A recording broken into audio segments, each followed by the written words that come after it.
Okay, in this video I'd like to talk about loss calculations. And what do I mean by loss? Well, as I showed in a previous video, typically in situations of networking we're interested in the strength of a signal because the strength of the signal may determine is a major determining factor in the quality of that signal. And so very often we're putting some power in to a system of some sort and we get some power out.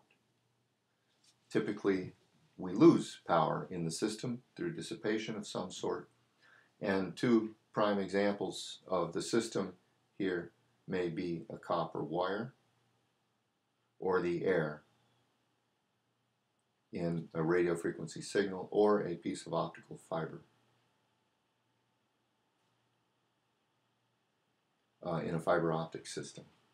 And so these are all three examples of lossy transmission media for our communication signals. Okay, so this is very fundamental to telecommunications and networking in general. And so we're interested in the behavior of this device. It turns out that P out for a given device, P out over P in is usually a fixed ratio. So for example, P out over P in may be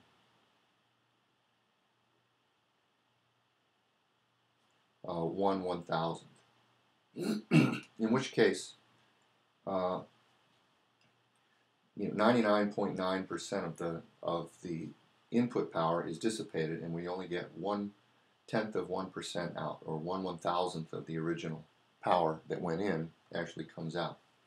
And this may seem like a lot of loss, but this is typical of wireless systems in use. For example, losses even 1,000 times larger than that are typical, or 1,000,000 times less are even typical. And so what we're dealing with here is a loss ratio. And so anytime we have a ratio, we can put it into decibel units. And so we can say that the loss in decibel units is equal to 10 log 10 of P out over P in. And so we're simply converting this unitless loss ratio into dB units here. And we're going to use a sign convention that says that losses are positive when P out is less than P in. And so I'm going to put a negative sign on here. Okay, and that means that losses are going to be positive when P out is less than P in. So for example here, you may recall from a previous example that when I convert 1/1000th into decibel units, I get -30. And so if P out over P in is 10 to the minus 3, then the loss in dB is -10 log 10, 10 to the minus 3.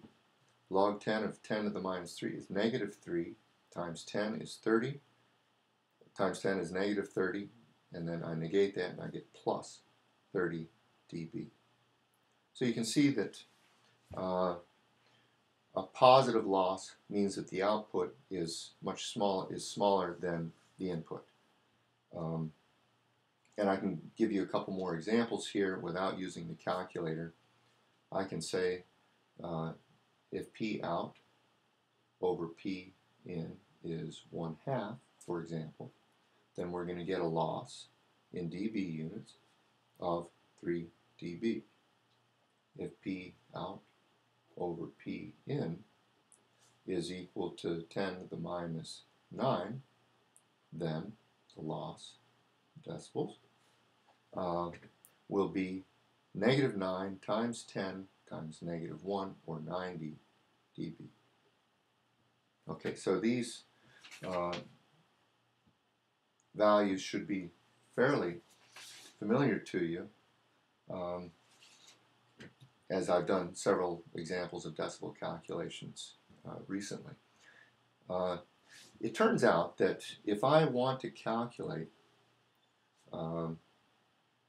the output power, given the input power and the loss, I can do that either in one of two ways. I can either say that P out is going to be this ratio, P out over P in, as a ratio times the input power, where this is just a number. Okay, this is a fixed number.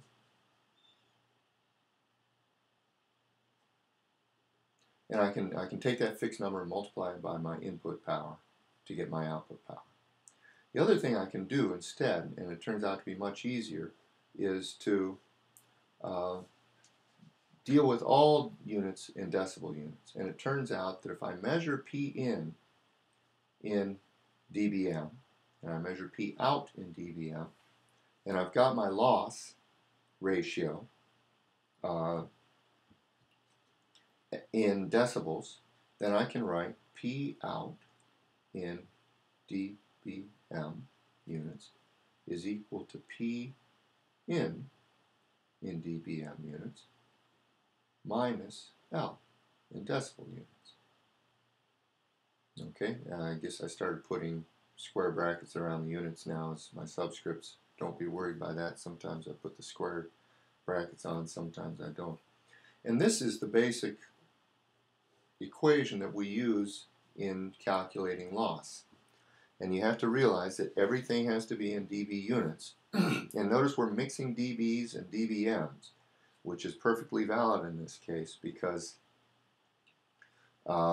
this equation comes directly from this equation above here. So the units on this work out. dBm minus dB gives us dBm. I can show some more examples of that, but this is a fairly straightforward calculation to make.